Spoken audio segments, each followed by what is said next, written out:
Hello everyone, welcome back to government job Odisha. तो पिला माने वर्तमान आम देखा आमर भारतर छात्र छात्री मोदी सरकार ग्यारंटी रही जे प्रति मासरे प्रत्येक छात्र छात्री को मिल 5,000 टंका। तेज चलतु आम आग को जीवा कौन रही आ विषय संपूर्ण रूप से आम डिस्कसन करवा। तेज ता पूर्व कहबी जे वीडियो को निश्चित भाव में आपण काम लगेवा सहित सांगसाथी बंधु मानू शेयर करंतु जेमती समस्ते एथिरे भाग नहीं पारिबे। तो हाँ पिला माने आपण मानक वर्तमान मु जहाँ कहवाई जाऊँगी ये हूँ आम भारत सरकार गोटे निर्भर योग्य प्रतिश्रुति वाला योजना जार नाम कि प्रधानमंत्री इंटर्नशिप स्कीम, जोटा कि आगरू आमर पंजीकरण होता वर्तमान तार पंजीकरण बा अप्लाई डेट पुणी वृद्धि पाई बा बढ़ी। तेबे ये जो मु कहली ये भारत सरकार गोटे निर्भर योग्य योजना बोलिकी कहली, केवल निर्भर योग्य प्रतिश्रुति वाला योजना नुह, गोटे वर्षर सफल कार्यकारी हो साराणी।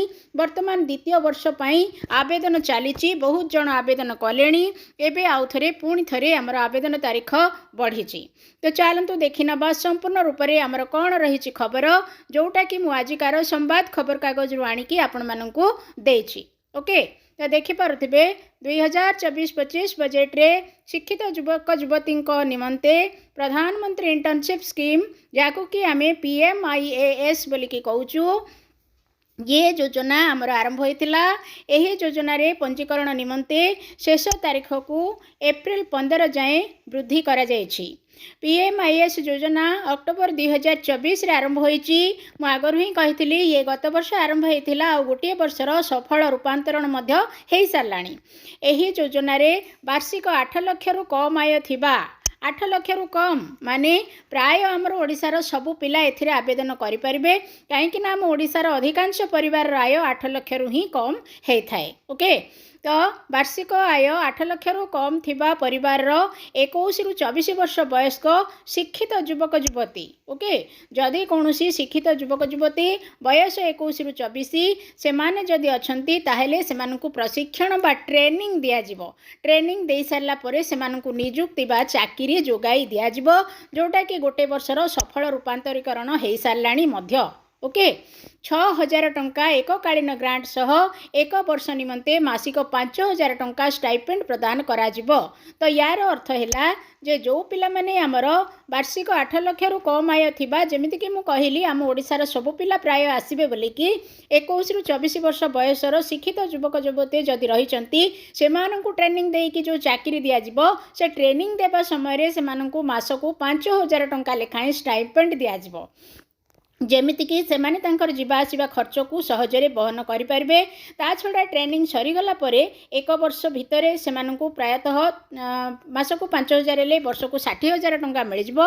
ता सहित ट्रेनिंग शेषरे एककालीन सेमानकु 6,000 टंका दिबा सहित सर्टिफिकेट देकी सेमानकु घर को पठा जिवो। ता परे जे कोनसी जगह रे सेमाने चाकरी करा जिवे। तो मोट उपरे टोटाल उपरे देखिले आमे 66,000 टंका पाई जिबा, ता सहित ट्रेनिंग पाइबा। आ जोठी कि जीवा सेठी आमर जेहेतु आम ए ट्रेनिंग नहींचु आमर जो रही PM इंटर्नशिप योजना रे, तेणु आपको निश्चित भाव में प्राधिकरण दिज्व, जेहेतु ये भारत सरकार गोटे योजना आउ ये सारा भारतर योजना।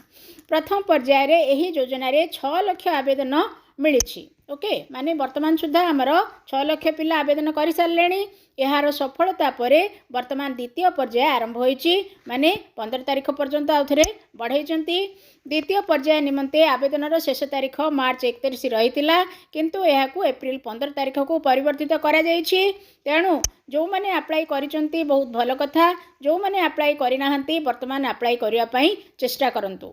एहा मध्यरे आवेदन होइथिबा फॉर्म गुड़िकर जांच और चयन एप्रिल 1 तारीख रु आरंभ होईची, माने सब चेकिंग प्रक्रिया एप्रिल 1 रु आरंभ हेलाणी। जो मैंने आवेदन करिसंती आ जो मैंने आवेदन करिवे तांकर भी चेकिंग हबो। ओके, आरंभ होईची बोली PMIAS पोर्टाल रे सूचना दिया जायछि। तो पिला माने ये थिला जोटा कि वर्तमान सूचना, जोटा कि आम भारत सरकार गोटे निर्भर योग्य प्रतिश्रुति वाला सूचना। ता सहित से निश्चित भाव में ट्रेनिंग दे सारा जेहेतु सरकार निजस्व योजना एटा, से विभिन्न प्रकार कंपानी रे आपण मानकु चाकरी देबे। तेणु वीडियो को शेयर करंतु, गवर्नमेंट जॉब ओडिशा चैनल को सब्सक्राइब करिकी रखि थांतु।